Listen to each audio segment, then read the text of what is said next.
Menimcha haqiqiy tort mana shu bo'lsa kerak. Klassik biskvit, sariyoli krem va shokoladli ganash. Hozir ham shunaqa tortlar bormi, nima deb o'ylaysizlar? Demak, birgalikda piramida tortini tayyorlab ko'ramiz. Oq va qora biskvit tayyorlab olamiz. Tortni tuxumi oqidan sarig'ini ajratib, sarig'iga 3 osh qoshiq yog' solib aralashtirib qo'yamiz. Alohida idishga 4 osh qoshiq shakar, 5 osh qoshiq un, 1 choy qoshiq razarxichil va chimdim vanilin solib aralashtirib qo'yamiz. Tuxum oqini past ko'rsatib mikserda qattiq penka qilib ko'pirtirib olamiz va shakar oz-ozdan solib mana shunday holatga keltiramiz. Tuxum sarig'ini solib bitta aralashtirib, mikserni o'chiramiz va unli mahsulotimizni elaklab qo'lda lopatka yordamida pastdan tepaga qaratib, soch strelkasi bo'ylab aylantirib, bir xil massa qilib olamiz. Biskvit aralashtirish jarayonida ehtiyot bo'linglar, massa ila suyulib ketmasin. 25 ga 40 diametrli to'rtburchak qolipdagina folga bilan o'rab, massamizni solamiz va tekislab qizigan pechga 160 gradusga 15 daqiqada pishirib olamiz. Kakaoli biskvit ham xuddi shunday tayyorlanadi, faqat unli mahsulotga 4 osh qoshiq un, 1 osh qoshiq kakao solasiz. Kakao yedirilishi qiyin bo'lgani uchun aralashtirish jarayonida massa suyulishi mumkin, lekin xavotir olmanglar. Razarxichil hisobiga massamiz, ya'ni biskvitimiz ishib chiqadi. Pishgan biskvitni cho'p yordamida tekshirib ko'ramiz. Quruq chiqsa, demak pishgan bo'ladi. Endi sariyoli kremini tayyorlab olamiz. Xona haroratida yumshagan 400 gram sariyonni oppoq penka bo'lguncha yaxshilab ko'pirtirib,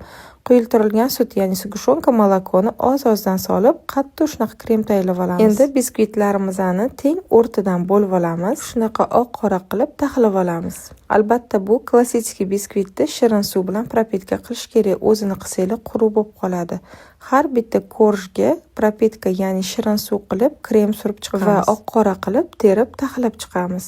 Eng ustki qavatiga shirin suv qilib strich yordamida muzlatgichga 1 soat yoki 1,5 soatga sal qotirib qo'yamiz. Videoda ko'rsatilgandek 3 burchak qilib kesib, ikkala biskvitni orasiga krem surib, bir-biriga yopishtirib olamiz va yana krem surib qotirib qo'yamiz. Kosaga 3 osh qoshiq qaymoq, bitta plitkani solib 30 sekund mikrovolnovkada eritib olamiz va ganajimizni yaxshilab aralashtirib, qotgan tortimiz ustidan surib, yana biroz muzlatgichga qo'yamiz. Men uchun eng mazali tort mana shu hisoblanadi. Ham to'yimli, ham mazali. Me'daga tegmaydigan mazali tort bo'lgani uchun bu tort o'sha kuniyoq tugadi va ertasiga yana xuddi shunaqa tayyorladim. Faqat 3 burchak kesish sal noqulay qiyinchilik tug'dirgani uchun bu safar 4 burchak qildim. Bu tort nafaqat bolalarimga, eng asosiysi xo'jayinimlar bilan adajonga, ya'ni qaynotamlarga shunaqa ham yoqdi.